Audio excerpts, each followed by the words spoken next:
So welcome everyone to our keynote session for CHIUW 2023. It's my great pleasure to be able to introduce Paul Hargrove as our keynote speaker this year. And I say that because I really like introducing people where I can introduce them without simply reading their bio.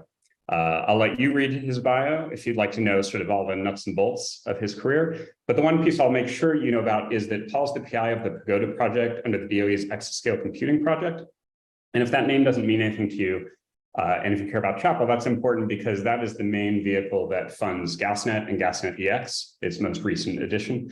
And that provides CHPL with its ability to be portable to any networks that we haven't specifically targeted ourselves.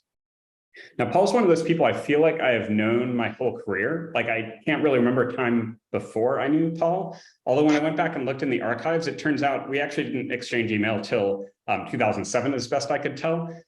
Which makes sense because that was right around the time that CHPL was starting to target multiple locales, go from just shared memory pairs into distributed memory.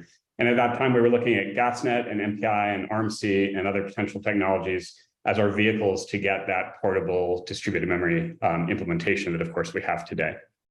In those early studies, I remember GASNet definitely seemed like the strongest contender. And through the questions and answers we asked at that time and our own explorations, we ended up kind of going pretty heavy in on GASNet. And that's a decision that we've really never regretted, both in the sense that GASNet provided a great portability platform for us, and in the sense that our interactions and collaborations with Paul and with Dan have been great throughout this program. And we wish all of our collaborations could be this way.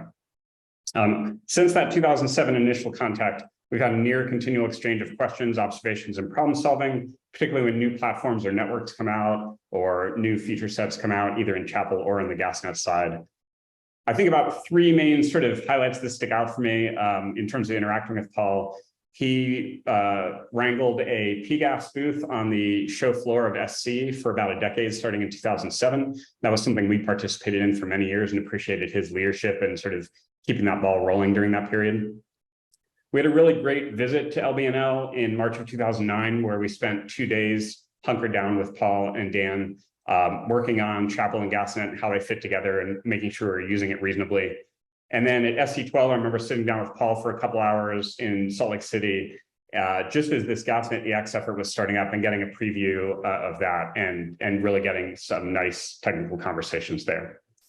I've mentioned Dan Bonachea a few times in this introduction, which may seem strange, but if you've ever worked with GASNet or the GASNet team, you'll know that Dan and Paul function very well as sort of a single unit. They're the sort of people who sometimes seem to be finishing each other's sentences and have what seems to be a really collegial relationship. I hope it's that case when we're not in the room as well. But I want to just sort of mention that we had some difficulty, like, do we invite Paul? Do we invite Dan? Do we invite both? Can you have people tag team Keynote? But for whatever reason, we've ended up with Paul this year, and maybe we'll have Dan do it in some future year. I'll also mention that I think when you think about DOE luminaries, like, Paul isn't somebody who immediately comes to mind a lot of times compared to other people who you see giving talks and keynotes right and left. But I think that this is probably a strategic choice on Paul's part. What I really value about Paul is that he has a really strong focus on engineering and quality software and commitment to sort of making that software the best possible and supporting that software. And I think that that is sort of where he takes his pride, and that's certainly where we get a lot of the value on our team out of Paul. He's also a super nice, thoughtful person, enjoyable to work with, and GASNet just celebrated its 20th anniversary as well. So with that, I'm going to turn over to Paul and just mention that there was a request to hold questions till the end to give him time to get through his material. So Paul, it's all yours. Thank you, Brad. I think you managed to deliver about 4 of my slides in your introduction. All right, I assume everybody's hearing me correctly, yes? Sound good? Yes, we are. All right, and the slides are advancing, good. So I'm going to break this up into 3 major parts. My early career, which I've alternate titled Why I Drank the PGAS Kool-Aid, gives a little bit of context. I'm going to talk about sort of the middle portion of my career with the PGAS community. Actually, I think that's where Brad delivered about 3 of my slides already. And then I'm going to talk a bit about more or less the present period, and that is the current funding stream for GASNet EX and some of the things that have transpired. And of course, these keynotes have to end with some sort of takeaway, some sort of closing. So I'll wrap it up with sort of my observations about the community going forward. So this story begins back in 1999. I was a PhD student at Stanford working in computational solid state physics when my advisor's 5-year DARPA contract suddenly became a 3-year DARPA contract, and I had no funding for the summer. I went to a job fair at Stanford, and there I met Bill Safier of Lawrence Berkeley National Lab, which, by the way, I will read as Berkeley Lab from this point forward. Bill was in need of someone to work on Linux networking for HPC, including work in Linux kernel drivers. I had a good background in operating systems and hobbyist experience in the Linux kernel, so I was a good fit for him. What began as a summer position actually became a career track position a year later when one of the key personnel on that team left for industry. What I worked on then is called MVIA, or Modular Virtual Interface Architecture. Virtual Interface Architecture, or VIA for short, was a precursor to today's InfiniBand standard. And most of the details are not terribly relevant, but there were 2 key technologies that are relevant to PGAS. One is RDMA, Remote Direct Memory Access. And this is the ability of a network, hardware, firmware, software, to move data in or out of the address space of a user process without the CPU participation in the critical path. It's also known as zero copy. Basically, we're looking at network packet headers give all the information needed to deliver it directly to memory. There's not kernel intermediate buffering or matching between sends and receives in particular. And we'll see this graphically in a few slides. The other less talked about, but equally important, is OS bypass. And that's the ability for a network adapter to accept work from a user process without the overheads of a system call. Typically, system calls relinquish your scheduling slot or invalidate page tables, things like that, that have incredibly high overheads when you think about it. But by allowing the memory mapping of the NIC registers into the address space of the user process, you can queue up work in, let's say, a ring buffer and do what's called ringing a doorbell, writing to a memory mapped register to enqueue work.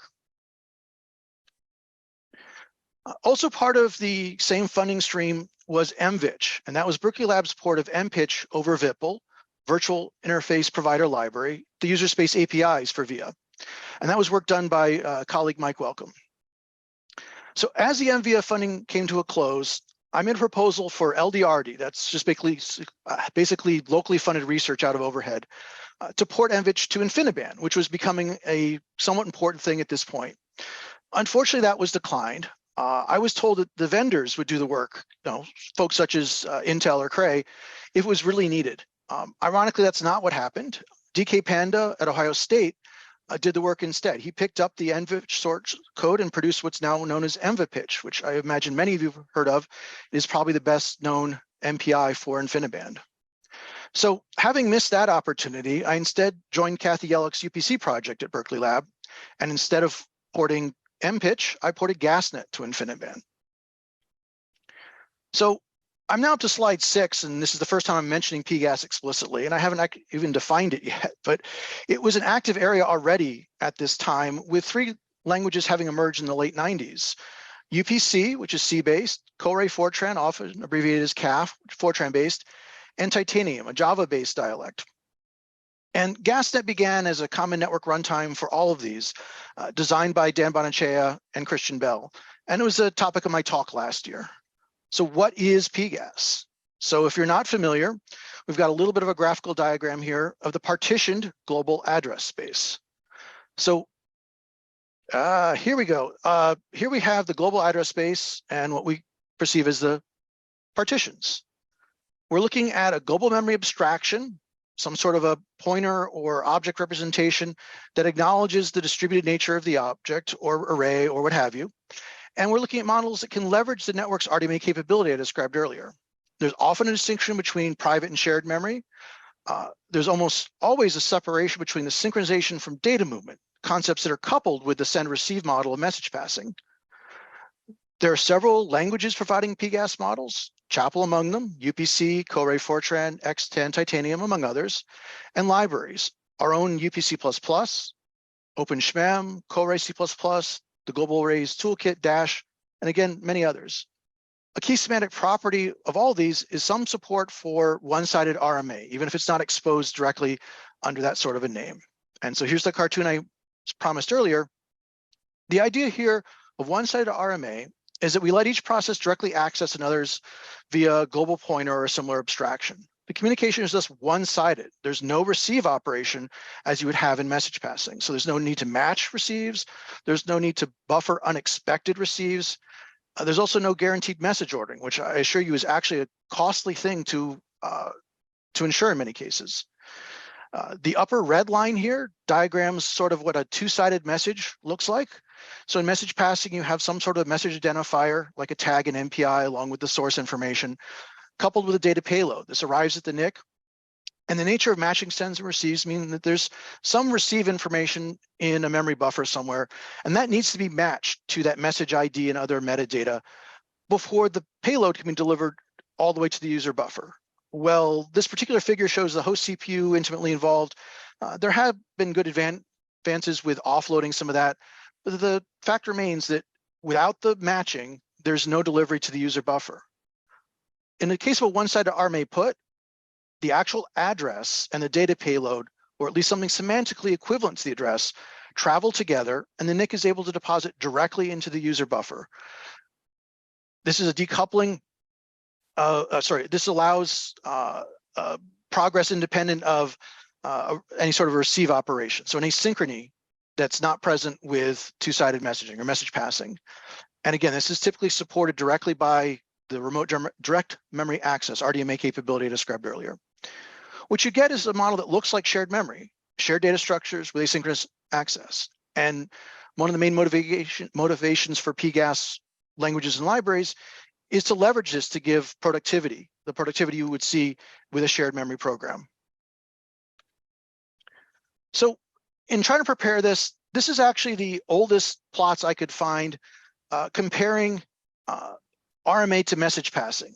This is actually something available on our old performance pages from the GASNet website. This is comparing, in 2004, the work I had done on the InfiniBand back end for GASNet versus EnvaPitch, which, as I mentioned, is something I might have done had things gone differently. The original captions here, or legends rather, are kind of in the weeds in terms of this audience, so let's change them up here. In terms of their semantics. So looking at the left-hand plot, we've got latencies, so down is good. The upper two show the latency as we vary the message size on the x-axis of non-blocking and blocking message passing communication. And a non-blocking RMA put implemented in GASNet is the lower red series. So as you can see, there's a uniform advantage and it grows with message size. If we look now at the right-hand half, we're looking at a smart and naive implementation of the RMA put. Ignore the yellow line and let's just focus on the good one. And again, message passing in the blocking and non-blocking variants. And again, we see that there's superior performance available with the RMA put versus the message passing. We're transferring the same amount of data. It's conceptually ending up in the same place. But at the middle of this range at, I believe that's a 4K message size, the flood bandwidth benchmark produces a 45%. I'm sorry, this may be a little bit illegible. These almost look like those 8-bit games. 45% faster delivery of flood bandwidth relative to MPI message passing. This was about the same time I was completing my PhD. I'd been working as an ABD up to this point. And being able to be part of this, delivering this to the folks implementing the PGAS languages and libraries is among the things that helped me realize I'd found my calling. Free of my school, I had the opportunity then potentially to go out on the job market and move, go somewhere else. But no, I chose to stay. And this has been the center of my career ever since.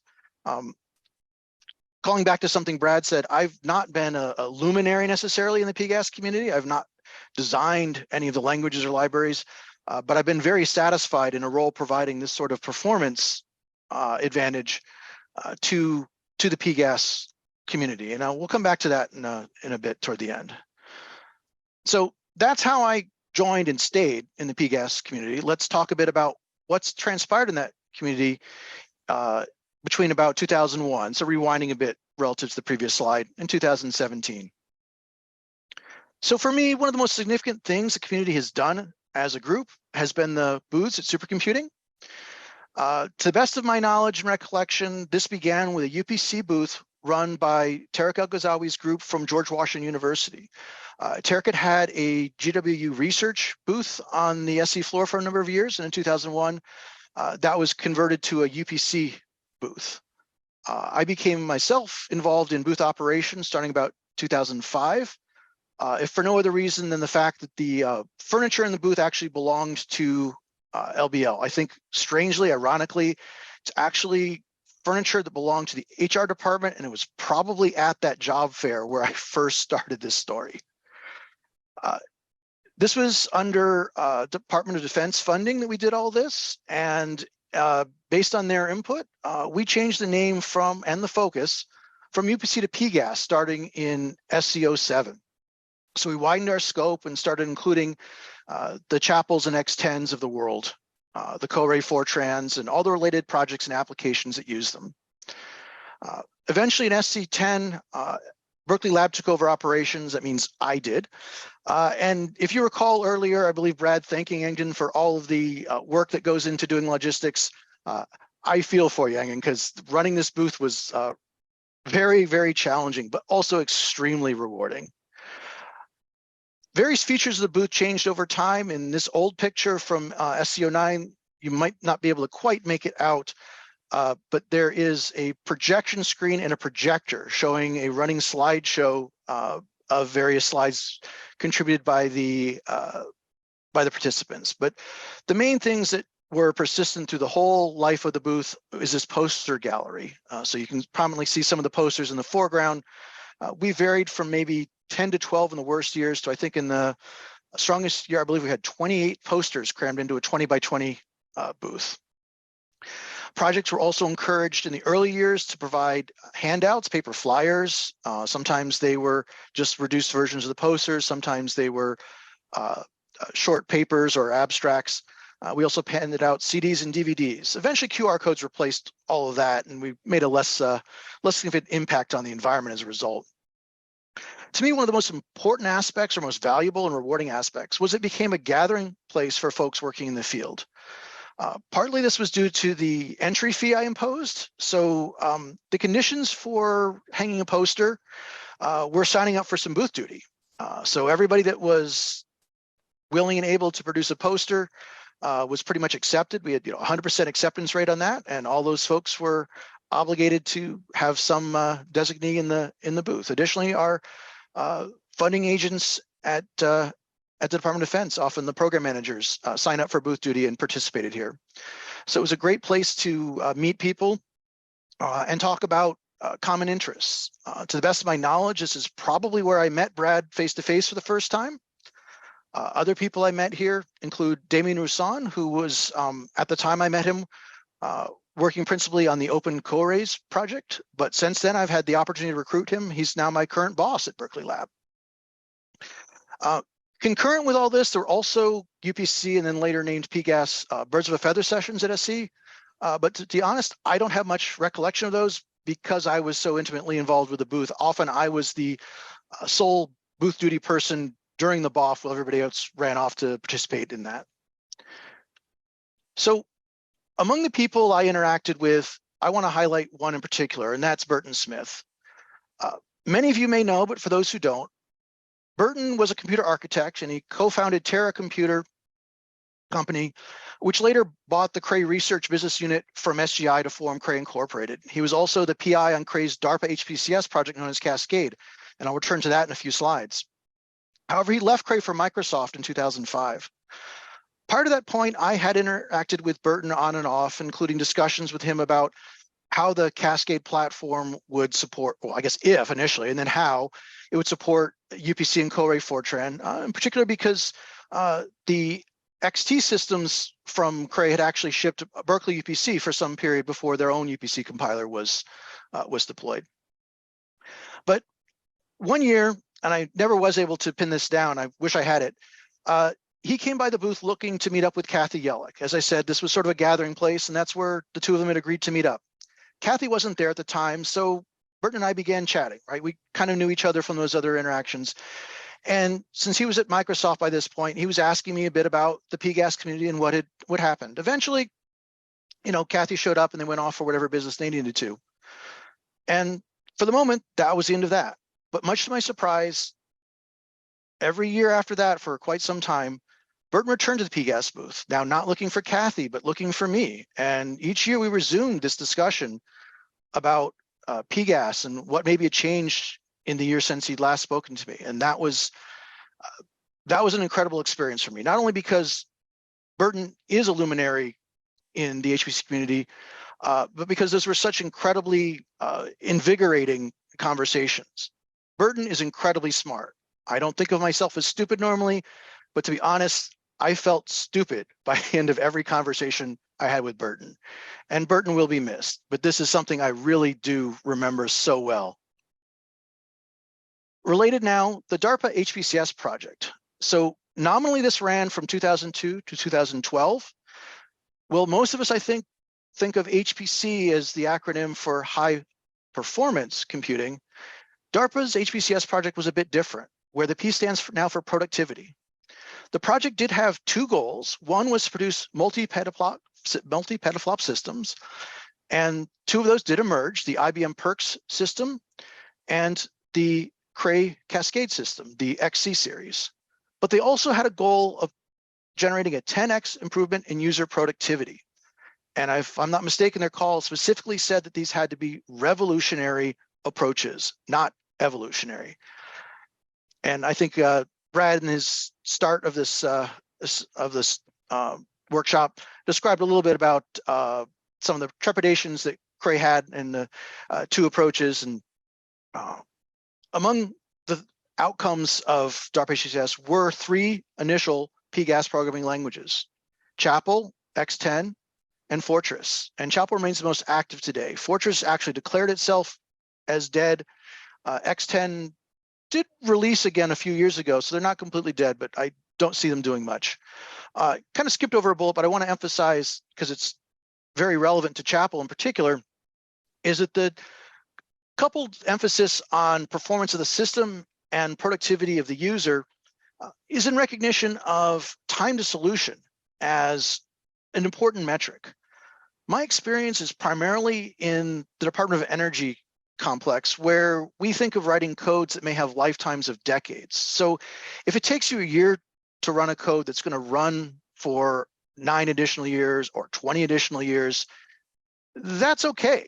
And heroic efforts to tune that pay off. But my understanding is in the defense and intelligence missions that underlie DARPA and the other missions that it supports, the actual time to solution, to the first solution, is very much of importance. And that is, again, a big part of what CHIUW is about. So a few of these bullets are recycled from my last year's presentation, but as Brad kind of outlined at the beginning, CHIUW really is a part of this DARPA call, this HPCS.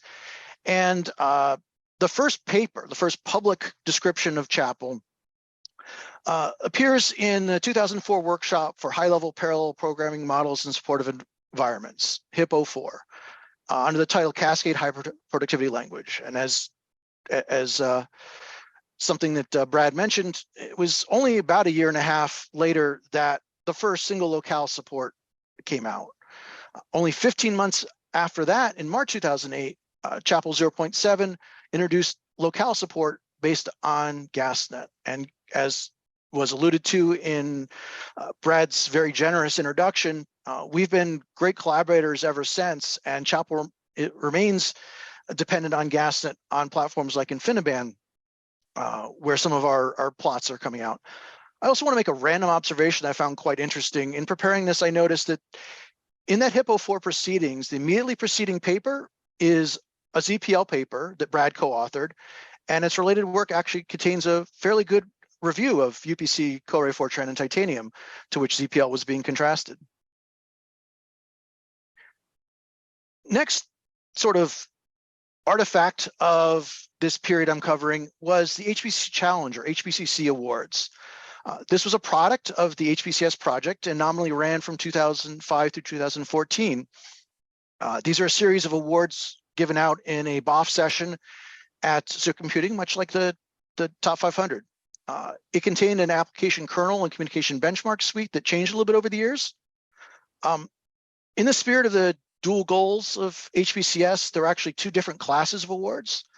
Class 1 is the best absolute performance, and Class 2 was a productivity award. The HPC Challenge website's FAQ acknowledges that it was a subjective beauty contest, and they promised to give no less than one award every year, and they often gave honorable mentions and things like that, and varied their names for it. It was very much a recognition of the very subjective nature of productivity. As you might expect, the Class 1 winners were mostly non-portable hand-tuned codes and examples of what happens when absolute performance is really your only goal. I find one of the most interesting or illustrative examples what IBM did on the BlueGene-P platform. On that system, each compute node was a 4-core system, and they had a 3D torus interconnect. So given the random access, the GUPS type benchmark, they took those 4 cores, they dedicated one to doing the updates of the random access benchmark, and the other 3 became network routers for the X, Y, and Z dimensions of their torus. And of course, as you might expect, with that level of specialization and very low level coding, they were a Class 1 winner. The performance just screamed. But that's not how you get a good time to initial solution. Not surprisingly, the productivity awards in Class 2 went mostly to PGAS models, and among them Chapel. In the 10 years that this ran, Chapel received Class 2 recognition in 5 of those 10 years. Some of them honorable mentions. One of them was a 3-way tie. I guess the committee was unable to really tease out the details that differed. And keep in mind, the first year was 2005, and at which point Chapel probably didn't even have anything to even submit.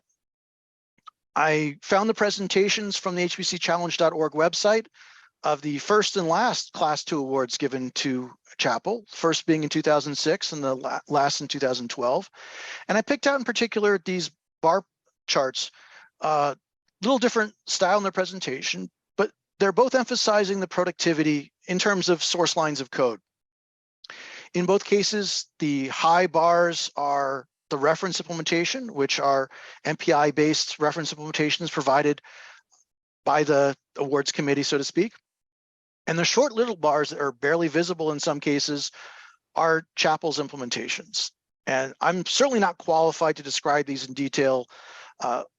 The state of talk that Brad gave at the beginning actually showed you sort of the expanded slide for the random access, which is this set here, where 3 columns, small type of a slide was required to present the kernel of the MPI version versus, I believe, 3 lines of Chapel to express the kernel. Now, the kernel is obviously not the entire benchmark, but still the ratio is called out nicely here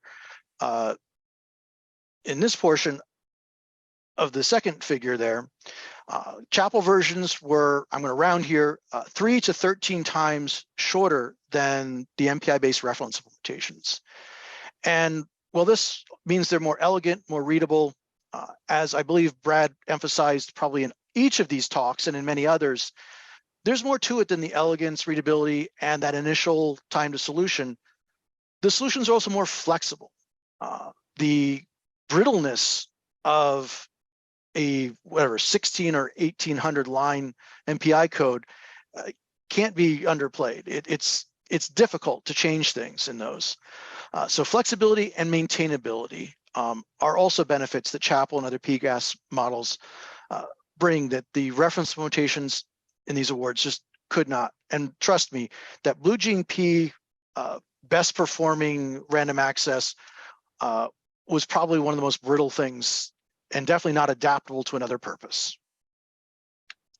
So in addition to these SC venues, The PGAS community has, from 2007 to the present, had a couple of peer-reviewed publication venues.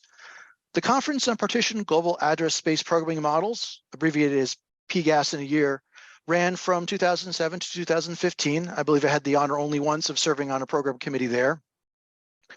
Additionally, since 2016, picking up right as that conference ended, have been the PAW or PAW ATM workshops held annually at SC. They've been half or full year.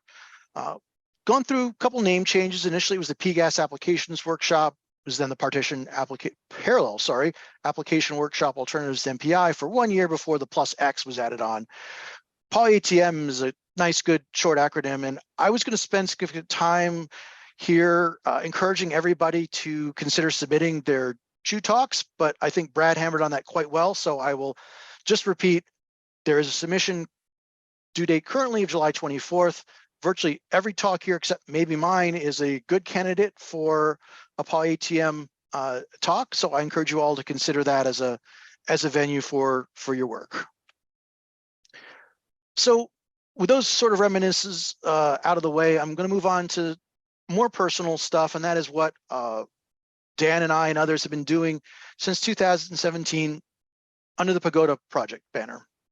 So I'm proud now to be the PI in the Pagoda Project, as was mentioned in my introduction, but that's only after the retirement of 2 PIs. By retirement, I mean end of career. The Pagoda Project is our effort under ECP, that's Exascale Computing project, to support lightweight communication for exascale applications, frameworks, and runtimes. As has been mentioned already, GASNet is our middleware, providing network-independent library for implementing PGAS runtimes, including Chapel and our own UPC++. UPC++ is a C++ library. It's a productivity layer over GASNet, providing for higher level abstractions and therefore greater productivity. The diagram here is our ecosystem, where you see GASNet forming the sort of foundation here, abstracting various network hardware and memory technologies and supporting such PGAS models as Chapel, Legion, Berkeley UPC, UPC++, Co-array Fortran, SHMEM, and others. And above that, we then have the higher level of things such as Arcuda and scientific applications built above that. Little advertisement here for those not familiar. Our UPC++, maybe this is not quite as wide a range as what Brad was able to highlight in his opening talk, but we're proud to be the basis of at least these 6 real applications or frameworks. Actor UPC++ is used, for instance, in Pond Tsunami Simulator, so it's an actor-based framework. There is a UPC++ based backend for the TAM, Tensor Algebra for Many Body Methods module of NWChemEx. MetaHitmer is a genome and metagenome assembler. And this was actually very much like what Scott described a couple talks ago. In this particular domain, a lot of the work prior to Hitmer and MetaHitmer was done serially, and they would spend days doing genome assemblies. And with the introduction initially of a UPC plus MPI that eventually evolved through a couple phases to be just a UPC++ code, they were able to bring 10 days down to a matter of hours and actually make, I wouldn't say real time, but make something that you could previously just walk away from, something that was nearly interactive, or at least, scale of hours instead of days. Additionally, there are a library for data flow computing called UPC-DepSpawn. There is a solver for the half approximate graph matching problem. And highlighting a bit the productivity and something along the lines of this initial time to solution being important, one of the team members from that MetaHitmer project helped build an agent-based simulation of lungs affected with COVID-19 called SimCove. And I can't emphasize the degree of urgency that was associated with that sort of application development. So moving on to toot my horn in a different section, here's some GASNet EX performance. Again, this is what underlies UPC++, Legion, and underlies Chapel on things like InfiniBand. Where previously I showed a comparison between our RMA and MPI's message passing, we now have added in MPI RMA and have preserved the presentation of message passing. We have here 4 distinct network types, and summarizing the results first, for latency, we see from the high teens, 19 or 16, up to about 50% reduction in latency for put and get using GASNet relative to what MPI put and get provide. And this is the bar chart on the lower left. Turning your attention, and don't squint too hard, to the 4 line plots on the right, we're looking at a flood bandwidth test.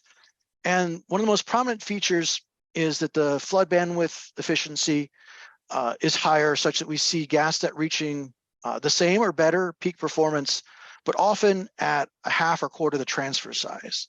So I said not to squint because I'm going to move on and actually present a couple of those full size.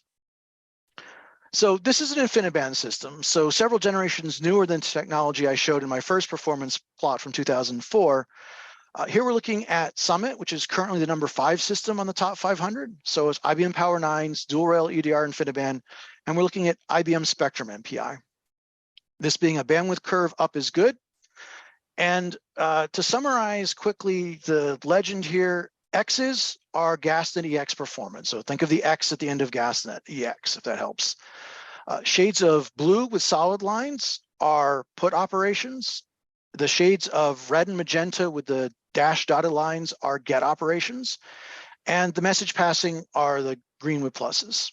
So as I mentioned verbally previously, the main feature here is that we see the 2 X series reaching their peak performance, their saturation, between 8, 16, or up to 64 kilobyte messages here, or transfer sizes rather, versus the MPI, which uniformly need 128 kilobyte before they've reached the same peak. We also see that in general, for anything larger than about 16 kilobytes, RMA is exceeding the performance of message passing. Now, I want to highlight something I probably should have said with the first 2004 presentation of performance results.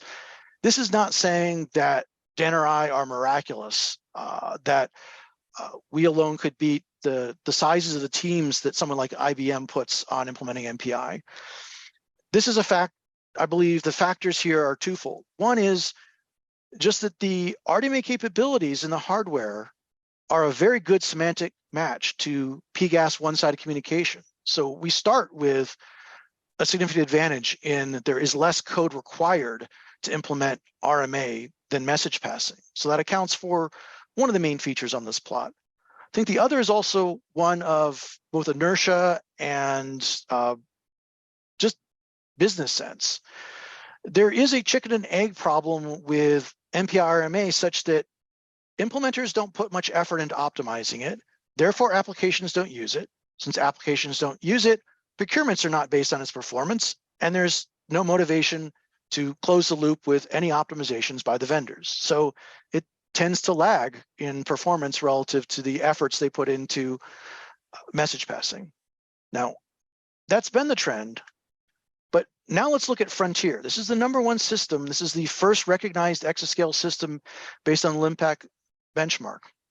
Here we see much less differentiation. Up to 8K transfer sizes, there is essentially no differentiation visible between the 5 different series. Only at 16K do we see some separation begin. Again, the X's, the top performing lines here are GASNet's puts and GASNet's gets. But we see that for the first few points here, the MPI put is matching the performance of GASNet. And I would say that the drop here is almost certainly some sort of protocol switch or tuning bug that I imagine will eventually be resolved. So I expect that that cyan line will come up to match its dark blue cousin. We see MPI get underperforming slightly, and the MPI message passing, sort of matching that one. And I'm going to guess that's probably a more significant implementation choice. But overall, technology has advanced. And I think that, as I will mention later, our ability to differentiate based on our fit of PGAS models to hardware capabilities is diminishing over time. In particular, the Slingshot 11 hardware and firmware is capable of strong progress, that is progress without entering the library and software, on a rendezvous protocol for MPI message passing, something that has not been really true up to recent times. So those are all about host memory. So let's switch now to discussion of GPU memory. As I'm sure everybody knows, a very large fraction of flops on these high-end systems are on the GPU, and so is an increasing, in my opinion, fraction of the active DRAM, active memory. So just as I described it back in the 1999 type timeframe, RDMA was a relatively new technology that allowed direct transfer between network interfaces and host memory. Recent technological advances have advanced that to GPU as well. So modern GPU and NIC hardware can support peer-to-peer transfers directly over the PCI bus. So an example of, let's say, an RMA put with a source in the GPU, in the absence of the necessary support in the hardware and the OS, we need to initiate something like a CUDA mem copy to move the data from memory through this GPU operation to host memory, and then initiate as a second step the RDMA transfer from the host memory through the NIC. However, with the proper support, this goes under trade names such as GPU Direct RDMA, GDR for short, from Mellanox, now NVIDIA, or ROCm RDMA from AMD. With these technologies, host initiates a transfer and a direct peer-to-peer transfer over the peripheral bus, the PCI bus, transfers from the GPU memory to the network interface without this two-stage process. Performance implications of that can be huge. So in UPC++, we have a copy operation. This is our expression of an extension of the PGAS model to GPU memory. Our global pointer is able to express both host memory and GPU memory in the same abstraction, and copy allows us to express movement between any combination of local and remote host and GPU memories. In this particular case, we're looking at an RMA get from a remote GPU into local host memory, and this was measured again on Summit. So this is an InfiniBand-based system. We have a before performance with the open blue circles, which we call the reference implementation, that used the two-step process that was described in the previous slide. And with the introduction of our support for NVIDIA's GDR technology, that is accelerated significantly to produce the filled red circles, the GDR series. At small message sizes, transfer sizes rather, the cost of the CUDA mem copy type operations tend to be a significant part of the total cost. And so we actually see something like 30x better transfer. As transfers get larger, we're able to amortize the startup costs of those GPU transfers, but we still see on this system a 2x better bandwidth for large transfers. For reference, I've shown the MPI get, again, IBM Spectrum MPI, for the same, again, this is the CUDA aware GDR-enabled MPI, and we see a faster rise with the GASNet-based UPC++ benchmark to what's essentially the same peak eventually. So again, moving from InfiniBand on Summit to Slingshot 11 on Frontier, I'm now comparing GASDX to HPE's Cray MPitch. We're looking now, again, at 2 nodes, 1 process per node, single GPU per process at this point. We're looking at 6 different communication patterns. So we're looking at the combinations of host and GPU memory and the direction of transfer put and get. So the upper right is a put, upper left is a put from a local GPU to a remote GPU. And the bottom left is a get, the same one I actually highlighted in the previous slide, from remote GPU into local host memory. Again, please don't squint and hurt your eyes. The only thing I really want to convey here is the fact that there is a visible, even at this scale, difference between the open blue circles, which are the GASNet performance, and the filled red circles, which are the HPE Cray MPitch implementation. Only in 2 of these do we actually reach the same peak. And in all cases, the peak is reached sooner, that is at smaller transfer sizes with GASNet. Again, this is not because Dan or I or any member of our team is better than the teams working on MPitch. This is a function of we do one thing and we do it well and we focus on it, where MPI has so many things to do that this is not something that I believe has been optimized to the point that it could be. More in that vein, the first 2 lines on this basically are reporting that the previous slide was generated. That is to say, I've looked at GASNet on Slingshot 11 and Cray MPitch on Slingshot 11, and I was able to collect the data presented in the previous slide for all those 6 combinations. That is these G and H with the various arrows.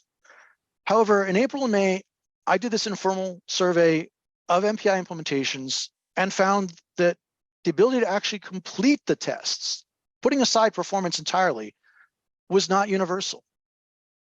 The Cray MPitch installation on the Slingshot 10 based system Polaris at Argonne actually could not complete 4 of those 6 tests. The consultants there are hopeful that their next software upgrade will in fact resolve that. And so I will acknowledge that that's not the most current or most recent available Cray MPitch. It's the most recent I had access to. I previously had slides where I had 1 series from IBM Spectrum MPI, and that was actually the only series. The get from a remote GPU into local host was the only of the 6 operations that IBM Spectrum MPI and Summit could complete. And their documentation actually says flat out that MPI one-sided operations are not supported on GPU memory. So the fact that I got 1 is, I guess, luck. Of the things I was able to survey in these last couple months, the only one I found, other than the Cray MPitch on Slingshot 11, that ran on any of these 3 networks that I was looking at is Ohio State's EnvaPitch 2 GDR. And this is something I had to install on Summit. It was not provided by the center or the vendor. And it was able to complete all of these. But I think this again highlights the fact that GPU RMA support is not really high on people's priority lists. And so we in the PGAS community may be able to take advantage of this, this gap. And I hope to see similar results at some point comparing MPI with Chapel as opposed to GASNet or UPC++ as Chapel moves forward on GPU support. So moving on now to the final portion is just my closing, my sort of summary of what we've seen. So I believe that GASNet has helped programming model developers show that we need not sacrifice the high performance to achieve the good productivity. And this has largely been due to the good semantic fit of the network capabilities to a PGAS model. And historically, that provided us with a performance advantage that may have made up for some of the shortcomings in compiler or runtime optimizations. I know both Chapel and UPC in their first years were presenting results that we were so proud, so happy that we ran the benchmark and waved our hands aside about the fact that MPI beat us. And over time, we've closed or eliminated those gaps, right? We saw Brad present slides in which the Chapel version matched or significantly exceeded in the random access case MPI reference implementations. However, my take on the frontier results are that those gaps that we may have been taking advantage of have narrowed or disappeared, at least for the host memory case. Blowing up a little bit of that frontier graph, we see that the difference, everything has reached its peak, its saturation at the same 16 kilobyte transfer size. The difference between the RMA put numbers and the message passing numbers is slightly less than 6%. I will note that Crusher, which was a precursor to Frontier, just a year earlier, that gap was 11%. And so updates, advancements in the software stack close that by a factor of 2 over a year, which is why I'm optimistic the remaining gaps will close. Well, the get number is slightly below the message passing number here. It actually catches up at the next data point at the 32 kilobyte size. So we've seen both our advantage in performance relative to message passing decline, as well as the difference between GASNet versus MPI's RMA implementations nearly disappear. But that's true for host memory. As I showed, we still have comparisons that show a network performance advantage or even a did or didn't run advantage over RMA in MPI for GPU memory, at least for now. And I'm optimistic that will close. So while we may have lost some of these hidden advantages, I believe nothing has changed in the 20 plus years that erodes the productivity arguments for PGAS over message passing. A well-performing random access in MPI is still multiple pages versus, what is it, so roughly 90 lines, including the, or 100 something lines, including the entire application in Chapel, of which 3 lines is the main kernel.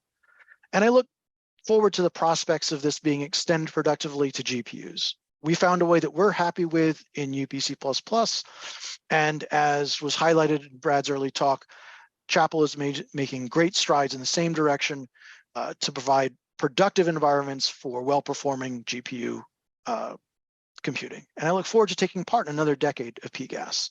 And with that, over to questions. Oh, quick acknowledgement of my funding and the centers where I produce the results. And now on to questions. Great, thank you very much, Paul. So if you have questions for Paul, please feel free to raise your hand or to type it into the chat. I'll try to convey any that I see there. I think I see one hand up. Is it Dan's? Is that fair? You can ignore my hand if there's another question. Go for it. Not really fair. I promise it's not a tomato. Go for it. So, Paul, what are your thoughts on the robustness of PGAS communication support provided by the HPE Slingshot network as currently deployed on the emerging exascale systems? And on a related question, do you think HPC hardware is evolving in a direction that will continue to favor PGAS programming models? I'll answer the second part first, because that was sort of the takeaways I was trying to express. I think that the evolution of Slingshot in particular shows, as I mentioned, the hardware and firmware is capable now of strong progress on an RMA leveraging rendezvous protocol for message passing. So I think the hardware is evolving and the software stacks that go with it in a direction that is no longer favoring PGAS. On the earlier half of the question regarding robustness, I've not experienced any issues with the robustness of get and put or RMA type support with Slingshot 11. I believe that we have significant issues with the message passing hardware and firmware that are being addressed. And without going into NDA type stuff, I would say that we are engaged with HPE on hopefully resolving those in acceptable time frame, but I don't think they would want me saying the date, the details of the time frame. Okay, thanks very much. Next up, Josh Milthorpe has his hand up. Thanks, Brad. And thanks, Paul, for a really interesting talk. I hope you can hear my question. I can hear you. I was really interested by the numbers you had for MPI versus GASNet on Frontier. And I get at a really superficial level, we might look at that and say, well, now we can implement a language like Chapel directly on top of MPI one-sided, and maybe we don't need GASNet anymore. But I know you and Dan and others have written a little bit about the mapping of PGAS languages to the MPI abstractions. So like, I know it's technical, but are you able to say maybe, why we still need GASNet? Well, look, here's a backup slide.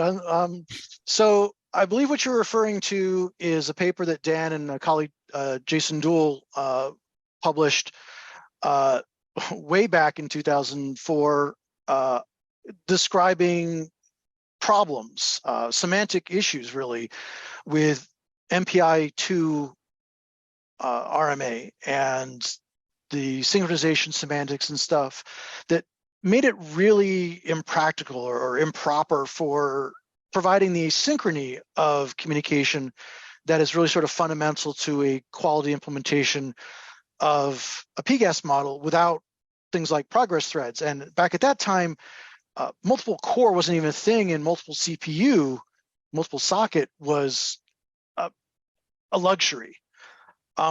Dan can probably elaborate more on details if we had time. I guess I'm looking at the time, maybe we don't. I believe that this paper strongly influenced the work that was undertaken in MPI-3 to relax some of those semantic restrictions. I don't have a feel for whether MPI-3's version of RMA is truly suitable for writing PGAS communication runtimes, but I will say that other work going on in the broader community may have made that somewhat irrelevant, in that right now, all of the networks that are likely to be relevant to a large fraction, at least, of the HPC community support either UCX or libfabrics as their public APIs, which means that if you can author an efficient, relatively portable PGAS runtime over one of those two, you don't actually have to go as high level as MPI. And indeed, GASNet has backends for both of those. And whether it's been called out or not, I want to remind folks that the Chapel backend for Slingshot 11 is not GASNet. It is their own libfabric backend, certainly tuned and specialized for best performance on Slingshot 11. But I know it is portable and usable on at least some other systems that support libfabric. So I think the question of whether or not you could implement a PGAS runtime over MPI RMA isn't as interesting as the should you, because I think there are better alternatives. Not all of which are GASNet. Dan, did you want to follow up there? Yeah, I agree with everything Paul just said. I think he characterized the situation well with respect to MPI RMA. I think many of the semantic problems that were present in MPI-2 RMA were indeed resolved in MPI-3, but it also greatly expanded the width of the RMA interface. And with that semantic generality came additional overheads. So part of what you're seeing, part of the reason that MPI RMA can't always match the performance of GASNet in the pictures, even on the latest Frontier machine, is this kind of semantic overheads that are imposed by the MPI RMA specification and that are very difficult to remove at runtime without some very fancy compiler work, which some people are looking at. But the GASNet semantics are deliberately lightweight and designed to directly match what the RDMA hardware can do and not impose a bunch of extra requirements that require, and sometimes extra round trips on the network hidden inside your RMA calls and things like that. It looks like Mike might have a real question, so I'll let him yield the floor to Mike. Michael. Hey, thanks. I just wanted to ask. Can't hear you. You're very, very faint. Maybe you have the wrong mic. Is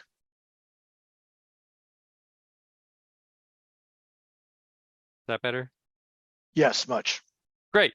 Thank you. I just wanted to ask if you have any thoughts on if there is a challenge problem for PGAS models, since you have sort of visibility and interaction with a lot of different projects. What is it? Is there anyway, just sort of it's more of an open question, but do you have any thoughts there? probably don't have a really satisfactory answer. Again, my role has really been middleware and supporting the vision of folks like Bradwood Chapel, Kathy Yellick, and others with UPC.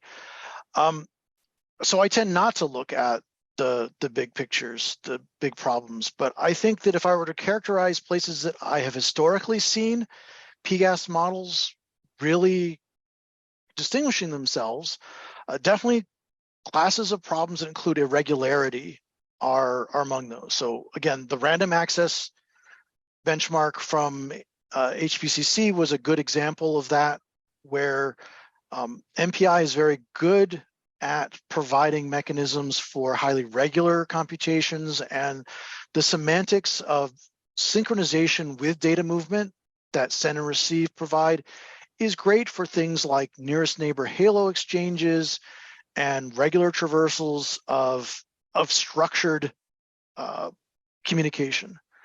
But once you get to things that are regular, you basically need to either post a whole bunch of wildcard receives and implement something like active messages over MPI on your own, or you need to start thinking about models that don't constrain you to this send and receive. So the task parallelism in Chapel, the active message capability in GASNet, and the UPC++ RPC mechanisms, they're all examples of moving computation to data as opposed to moving data around. And at this point, MPI has yet, I know it's been discussed, but they've yet to incorporate any sort of active message APIs.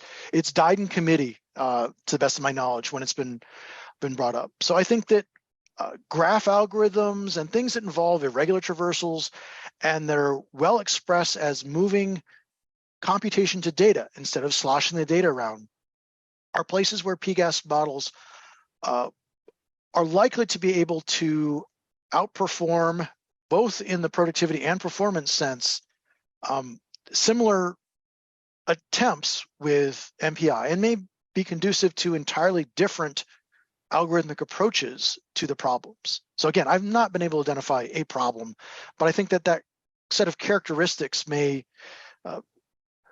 when someone finds one, I would be surprised if it was not something along the lines of the characteristics I just described. Okay, thanks. I sort of have a follow-up question, but I think we're about the end of the slot, so maybe I'll ask during a break. Well, yeah, so I'm not planning to go anywhere during the break, and unless someone tells me otherwise, I will continue to slide share so that I can bring up slides to answer any questions. Yeah, so I'm also happy for the discussion to flow into the break, but just to sort of make sure we're all in the same mindset. So we're now a few minutes over the end of the keynote. Paul, thanks again for giving the keynote, and thanks to everyone who attended. If you do have additional questions or things you'd like to talk about, I know I've got some things on my mind, feel free to stick around in the break. We're resuming at 45 past the hour, and I believe the next session is on Arcuda. With that, Paul, if you're game to keep going, Michael, you want to ask your follow-up question? Yeah, so what I was kind of, I think the question you answered wasn't quite the question I was trying to ask. I was trying to ask, like, is there a challenge you would put to the PGAS community, as in, like, what does the PGAS community need to do next in order to, you know, succeed in some measure?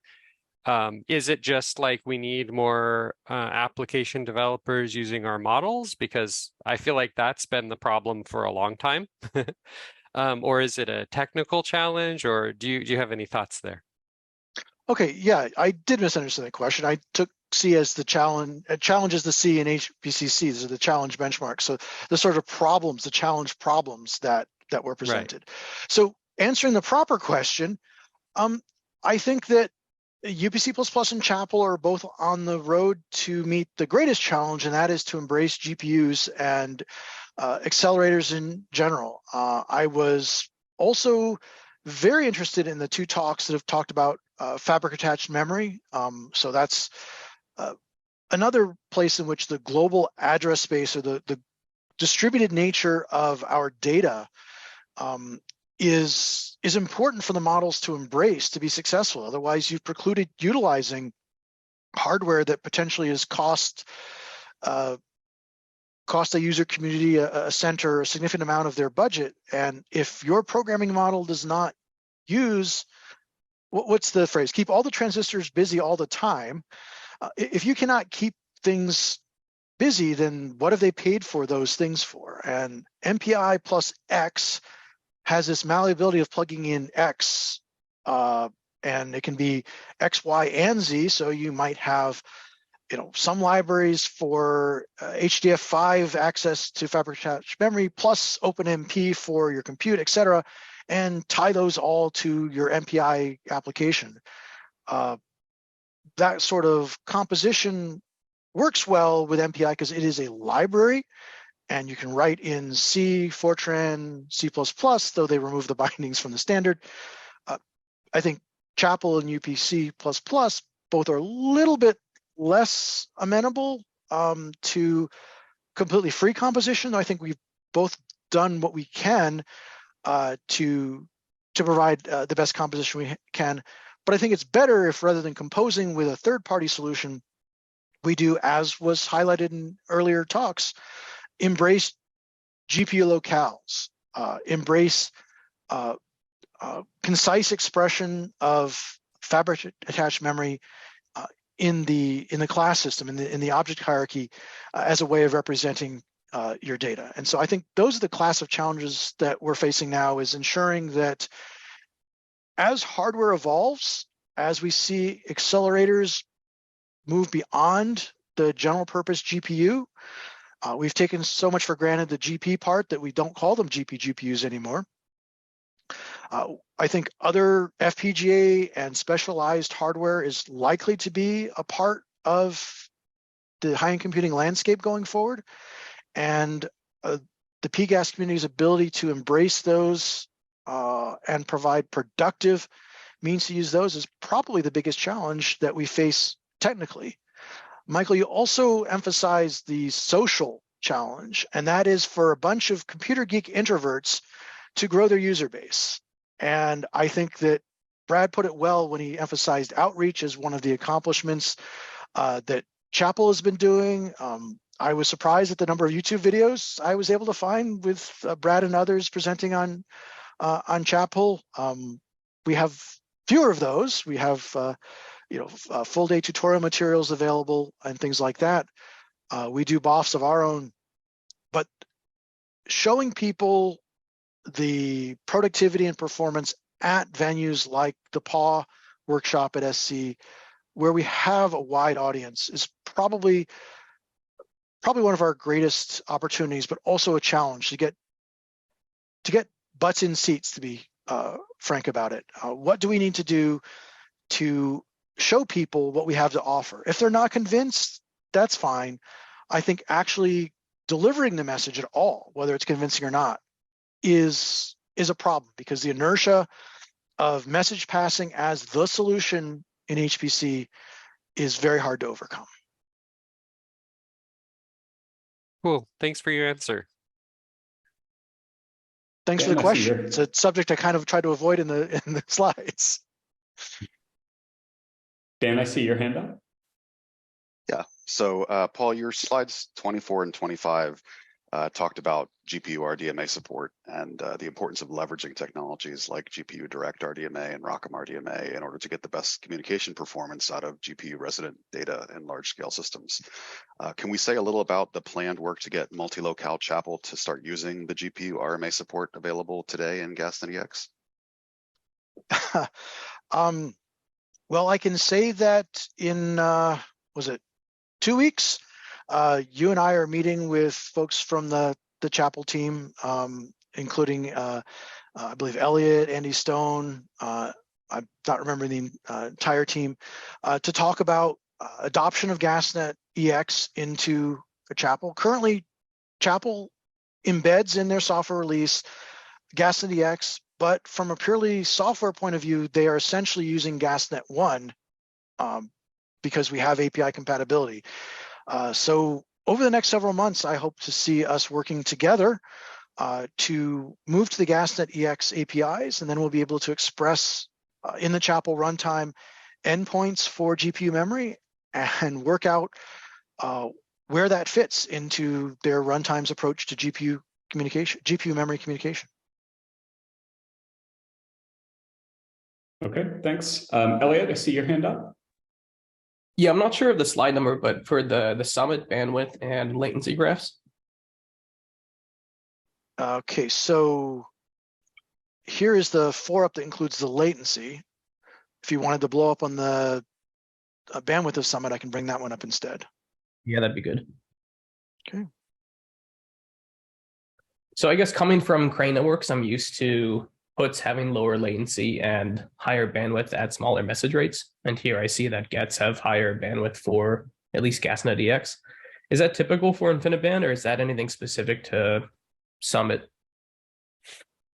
Give me a second to look through my backup slides here to find the x86 based. Here we go.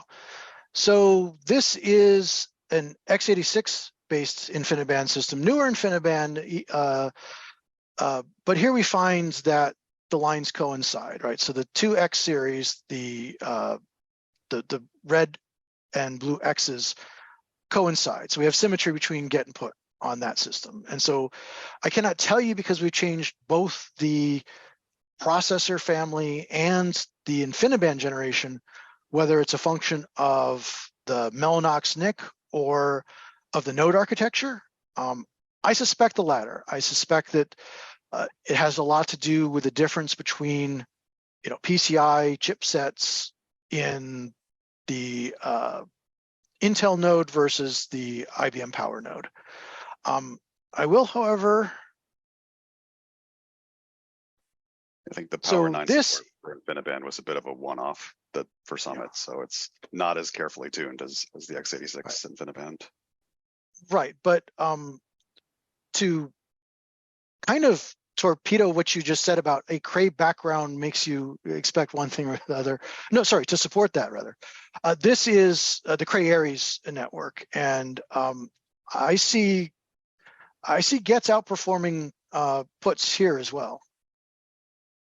So this is the Cray Aries network. So this is the Cascade, the DARPA HPCS platform.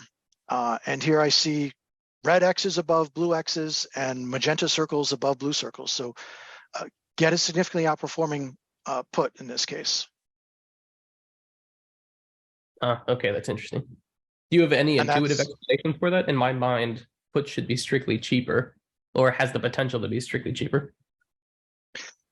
Again, I do not know enough about the details of how any of this really looks in terms of like packets on wire or exchanges in PCI level transactions to speculate on details. But I agree with you that my intuition matches yours, that put streams a whole bunch of stuff across a network. Flow control may require some windowing where that stalls until some of the acknowledgements have come back, but once all the acknowledgements have come back, you're done.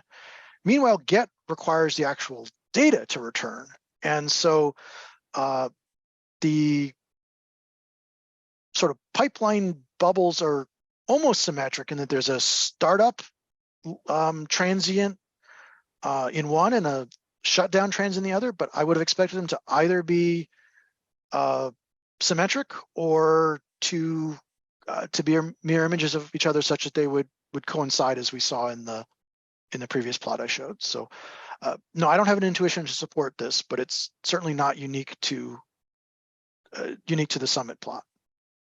I think we've seen cases where the RDMA bandwidth is definitely sensitive to PCI level behavior. So I don't know if you have the Corey phase 2 KNL graph to show, but on KNL, there's actually a difference in saturation bandwidth for RDMA puts versus gets. And we did spend some time digging into that particular one when we first discovered it. And it turned out that it was a PCI, Corey's now been decommissioned as of a couple of days ago, but it was a PCI level issue that was preventing the two RDMAs from matching in each direction. All right, great. Thanks very much. So we are rapidly, basically out of time. Paul, thank you once again for giving our keynote today and for continuing the discussion during the break. Dan, I'm sorry you didn't get a chance to do your roast. We can always post that on the YouTube channel as an outtake. No thanks. And Paul, thanks in particular for bringing to mind, for those of us who've been doing this for a little while, some of the memories of things like the PGAS booth and BOF, and particularly the HPC challenge. You've made me wistful for a time that we had more mechanisms within our community for those kind of interactions. So with that, I call those the golden years. Yep. Yeah.